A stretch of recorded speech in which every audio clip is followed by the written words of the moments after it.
A few months ago, Assassin's Creed Shadows came out, and before the game even came out, there was a lot of controversy that was surrounding around that particular game, mainly because of the Yasuke character. And I've done lives on it. I did a live on it a couple of lives on it last year. I ended up getting the game earlier this year when it came out, and I thoroughly enjoyed it. It's in my opinion probably one of the best games that came out in 2025, among of course some other games that came out along with it. But again, that art is subjective. But what if I was to tell you there was another Assassin's Creed game that was supposed to come out in place of this one that had even more controversy behind it? That's because there was literally supposed to be a different Assassin's Creed game that wasn't this one, that I believe they probably had to throw out there in place of the one they originally was going to do, that was going to have some on the internet very riled up, and you're about to find out why. Because according to this article from GameFile, Ubisoft canceled a post-Civil War Assassin's Creed game last year. Let me go ahead and read this article. It's a pretty quick article, it won't take me long to get through. In July of last year, word began to trickle through Ubisoft that an ambitious new installment of the company's top franchise, Assassin's Creed, had been canceled. The new game would have brought the history-spanning series to one of its most modern settings, the American Civil War, and more so the Reconstruction period that followed in the 1860s and 1870s.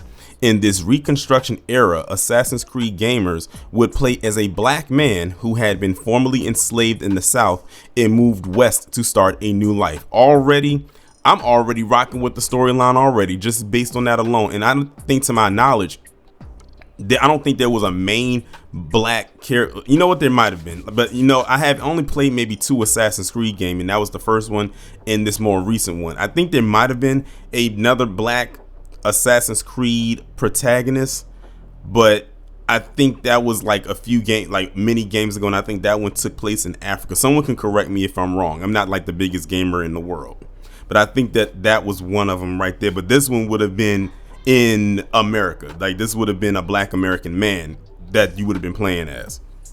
Recruited by the series assassins, he would return to the South to fight for justice in a conflict that would, among other things, see him confront the emergence of the Ku Klux Klan. That's according to interviews with 5 current and former Ubisoft employees who spoke to GameFile on the condition of anonymity because they were not authorized to speak about the project, and Ubisoft did not respond to a request for comment for this story. The people were enthusiastic about the game, but were also frustrated by its cancellation, which they perceived as Ubisoft bowing to controversy. 3 sources told GameFile that word filtered through the company last July that management in Paris had stopped development of the game for 2 reasons. 1, online backlash that sprang to the reveal of Yasuke, a historically inspired black samurai, as a protagonist in the company's then upcoming Assassin's Creed Shadows, and 2, concern that the political climate in the United States was becoming increasingly tense. Somehow I'm not surprised at either of those reasonings. Too political in a country too unstable to make it short, one source familiar with the game and its cancellation told GameFile. Game cancellations are not unusual, sources said, but reasons such as those were that this would-be Assassin's Creed game was early. You know what? Even with all of that so-called controversy around this game, I would still make it and put it out. They're gonna cry and complain either way. When I first heard this story, it immediately made me think of Mafia 3.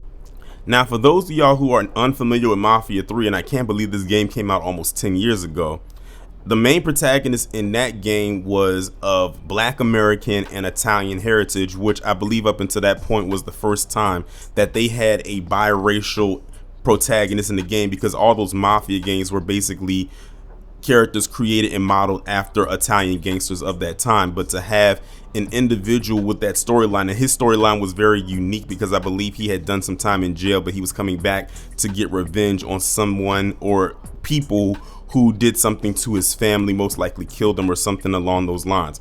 And that was the first time they had, again, a multiracial or a biracial character, especially one who had black American heritage in that particular game. And I think it took place in the 60s. And one of the missions in the game was to basically slaughter clan members at a clan rally. So you can see I have a headline right there. This is Mafia 3 video game lets players shoot up a KKK rally, and underneath it is a screenshot from that mission where you can see the main character. You see behind him, he's holding the firearm, and you see the clan members right there standing in front of a burning cross. And literally, when they found out that this was a mission in a game, the usual suspects lost their minds. They said they wanted the game to be canceled and all this, that, and the third. But Ubisoft, you know, I forgot who makes Mafia 3. Y'all can let me know down. Again, I'm not the biggest gamer. Ubisoft didn't bow down. They put the game out anyway. But I think the thing is, I think the game had already came out, and then after the fact, I think people found out that this was in there. So by the time people found out about it, it was already too late. I mean, like, you're not going to pull this from the shelves. So the game did what it did, and it got to the point where it was, the curiosity was so much there that people literally bought the game because it was a huge selling point. Because I think up until that point, you didn't have many games that actually dove into you being able to do missions like that in a game, especially if the game took place in that time period.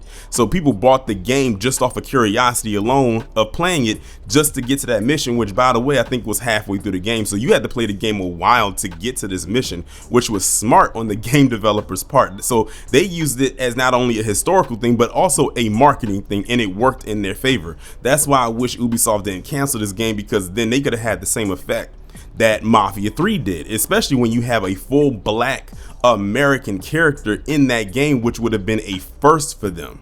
So I wish they would not have canceled the game. Maybe they can go back and get it, because I don't know if they had already made the game or if it was in development and they just stopped making it and whatever, and it just kind of fell by the wayside.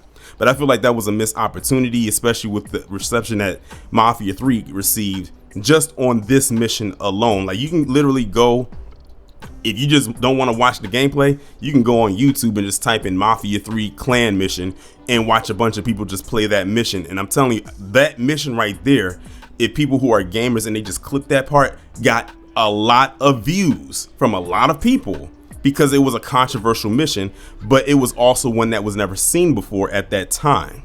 So that's what made it even more interesting. But at the end of the day, I wish Ubisoft didn't cancel this, because I for sure would have bought it. I mean, I did play Assassin's Creed Shadows and I really did enjoy that game, but this would have been something very, very interesting, to say the least. Y'all let me know what y'all think about this down in the comments, and I will talk to you in the next one.